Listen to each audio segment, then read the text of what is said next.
नमस्कार, ताईची रेसिपी या यूट्यूब चॅनलवर मी रुपाली गिरी आपले स्वागत करते। आज आपण पाहणार आहोत सोलापूर पद्धतीने तयार केलेला काळं तिखट किंवा मसाला, त्याला आपण येसूर असंही म्हणतो। तर तो मसाला कसा तयार करायचा हे आज आपण पाहणार आहोत। तर त्यासाठी लागणारे साहित्य आधी आपण पाहून घेऊया। तर इथं मी 1 किलो मिरच्या घेतलेल्या आहेत। साधारण आजचं जे प्रमाण आहे 1 किलो मिरच्याचं आहे, म्हणजे तुम्हाला 1 किलो मिरच्याचा मसाला बनवायचा आहे। त्यासाठी नेमका कोणता मसाला आणि किती लागतो हे सांगणार आहे। तिथं 1 किलो मी लवंगी मिरची घेतलेली आहे।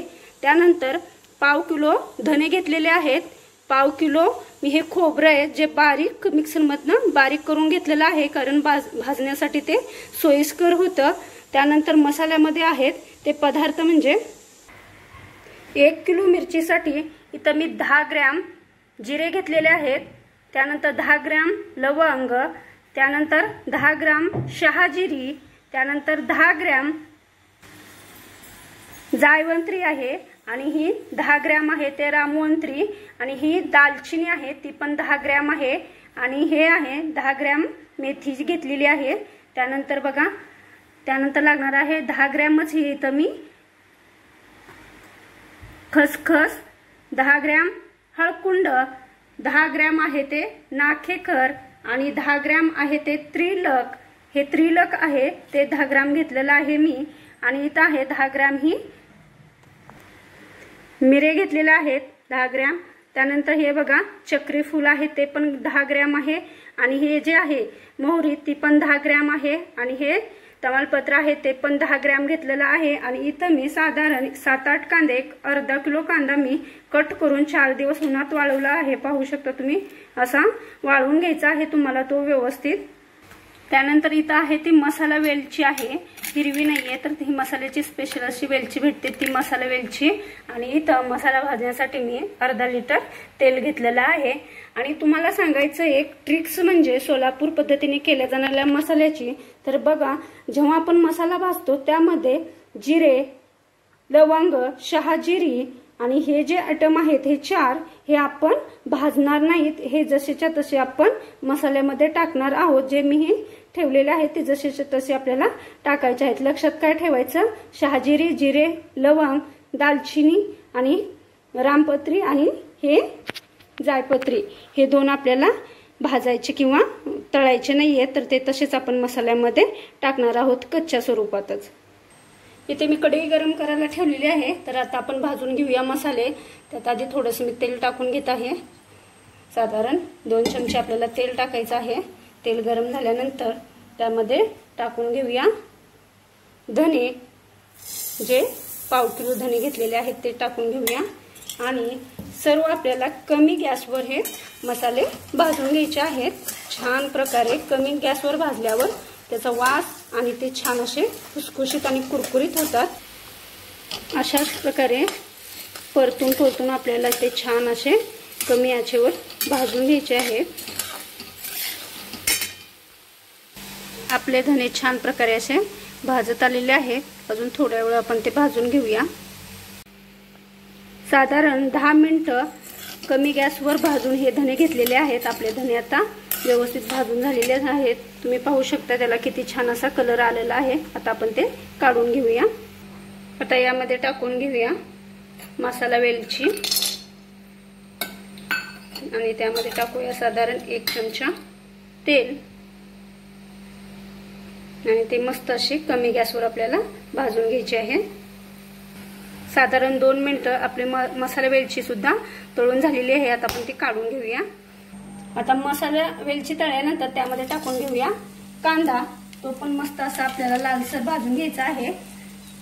कमी गॅसवरच आपल्याला कांदा पण तळून घ्यायचा आहे।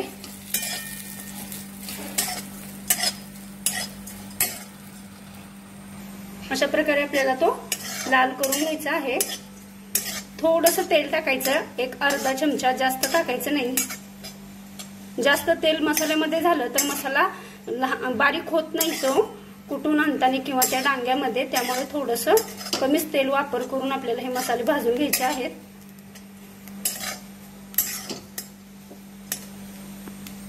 आपला कांदा भाजून झालेला आहे, आता आपण तो पण काढून घेऊ। साधारण 2 मिनिटं लागतात भाजायला, असाच तुम्हाला छान प्रकारे भाजून घ्यायचं आहे।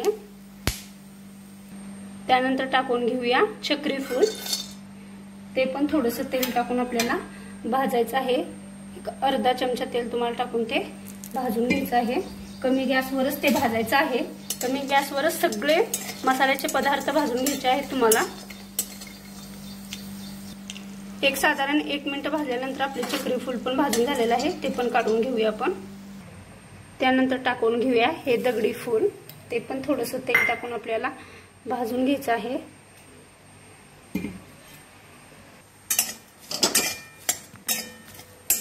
मसाल्याचा खूपच सुंदर असा वास येत आहे आणि ह्या मसाल्याच्या व्हेजच्या आणि नॉनव्हेजच्या सर्व भाज्या छान लागतात। नॉनव्हेज साठी तर हा स्पेशलच आहे, पण व्हेज साठी सुद्धा खूप छान लागते। हे मसाला टाकल्यानंतर तुम्हाला दुसरे मसाले टाकायची गरज नाही। आता आपले हे दगडी फूल पण भाजून झालेलं आहे, आता ते पण काढून घेऊया। साधारण याला पण 1 मिनिटच तुम्हाला भाजायचं आहे। त्यानंतर तळून घेऊया तमालपत्री, त्याला पण 2 चमचे तेल टाकून आपल्याला भाजून घ्यायचं आहे। अशा प्रकारे आपल्याला त्या भाजून घ्यायच्या आहेत व्यवस्थित। अशा प्रकारे आपली तमालपत्री ही भाजून झाली आहे। साधारण 2 मिनिटं तुम्हाला ती भाजून घ्यायची आहे। आता आपण ती काढून घेऊया। त्यानंतर भाजून घेऊया त्रिलक, त्याला पण थोडंसं एक अर्धा चमचा तेल टाकून ते भाजून घ्यायचे आहे कमी आचेवरच।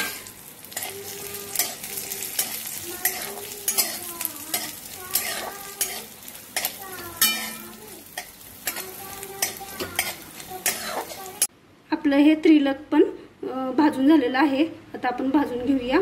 त्यानंतर भाजून घेऊया मिरे, ते पण कमी आचेवर आपल्याला भाजून घ्यायचे आहेत।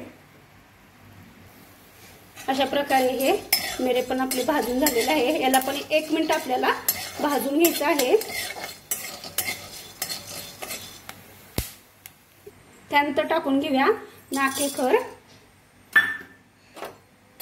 त्याला पण थोडंसं तेल टाकून आपल्याला भाजून घ्यायचं आहे।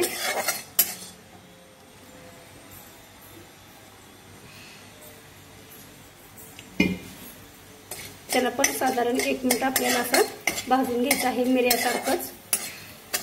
हे नाकेखर भाजून झाल्यानंतर काढून घ्यायचं आहे। हे छान प्रकारे असं भाजलेलं आहे, तुम्ही पाहू शकता। आता आपण ते काढून घेऊया। त्यानंतर टाकूया त्याच्यात हळकुंड, हे पण आपल्याला छान प्रकारे असं भाजून घ्यायचं आहे थोडंसं तेल टाकून।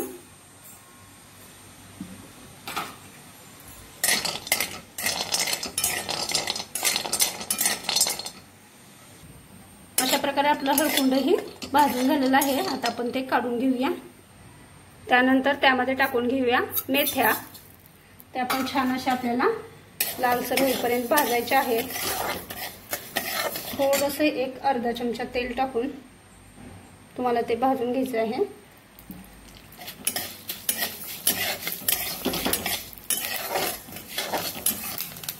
आपल्या मेथ्या पण छान प्रकारे भाजून झालेल्या आहेत, त्या पण आपण काढून घेऊया। त्यानंतर भाजून घेऊया खसखस, ती आपल्याला अशी कोरडीच भाजून घ्यायची आहे। ती पण लाल होईपर्यंत आपल्याला भाजून घ्यायची आहे। आपली खसखस पण भाजून झालेली आहे, आपण ती पण आता काढून घेऊया। त्यानंतर भाजून घेऊया मोहरी, ती पण थोडीशी तेल टाकून आपल्याला भाजून घ्यायची आहे।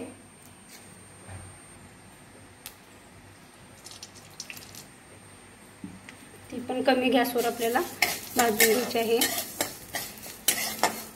मोहरी भाजताना थोडी काळजी घ्या, ती अंगावर उडून येते, चटके बसायची शक्यता असते।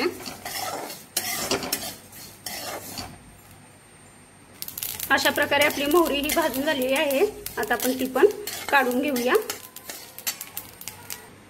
त्यानंतर भाजून घेऊया खोबरं। आता सर्व आयटम आपले भाजून झालेले आहेत। खोबरं झालं की सर्व मसाले, खोबरं भाजायला ठेवलेलं आहे। आता खोबरं भाजून झाल्यानंतर आपले सर्व मसाले भाजून होतात। याच्यात पण थोडंसं नॉर्मल 1-2 चमचे तेल टाकून तुम्हाला ते भाजून घ्यायचं आहे, कारण मुळातच खोबऱ्याला तेल सुटतं. त्याचा चांगला असा चॉकलेटी कलर येईपर्यंत आपल्याला खोबरं पण भाजून घ्यायचं आहे. तुकडे न करता असं जर तुम्ही खोबरं खिसून किंवा बारीक मिक्सर मधून करून घेतलं तर फायदा हा होतो की कुटताना जे असं बारीक बारीक तुकडे राहतात मसाल्यामध्ये ते राहणार नाही. त्यासाठी तुम्ही असं त्याला बारीक करून भाजून घ्या.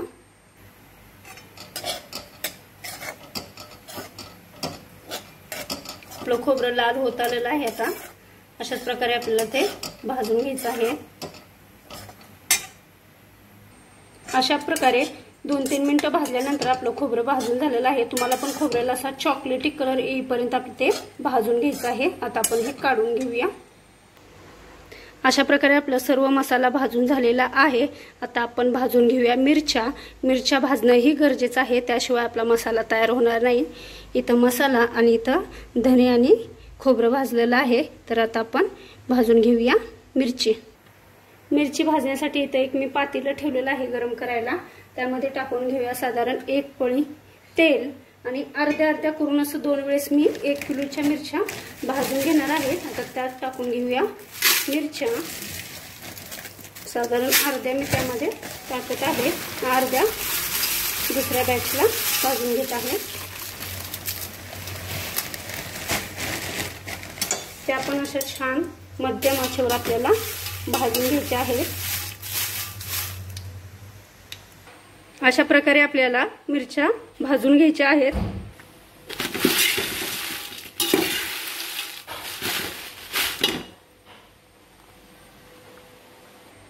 अशा प्रकारे हे मिरच्या मी भाजून घेतलेल्या आहेत. राहिलेला आता मी भाजून घेत आहे. तुम्ही पाहू शकता असा कलर येईपर्यंत आपल्याला सर्व मिरच्या अशा भाजून घ्यायच्या आहेत.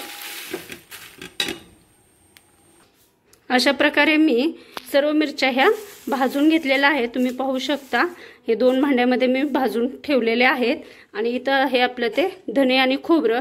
तर जेव्हा आपण हे मिरच्या किंवा मसाला कुटायला देतो त्यावेळेस आपण ह्या मिरच्या आणि धने हे एकत्र करून द्यायचं आहे. आणि बाकीचा जो मसाला आहे खोबरं आणि इथं आपण जो तळून घेतलेला मसाला आहे तो मसाला एकत्र करून द्यायचा आहे. आणि कुटताना त्यांना सांगायचं की प्रथम आपण हे मिरच्या आणि धने बारीक करून घ्यायचं आणि ते बारीक झाल्यानंतर हा मसाला त्यामध्ये टाकायचा आहे. आणि आधी मी सांगितल्याप्रमाणे हा भाजलेला तळलेला मसाला वेगळा आणि न भाजता द्यायचा मसाला वेगळा, हा असा एकत्रित करून द्यायचा आहे आपल्याला आणि तो कुटून घ्यायचा आहे.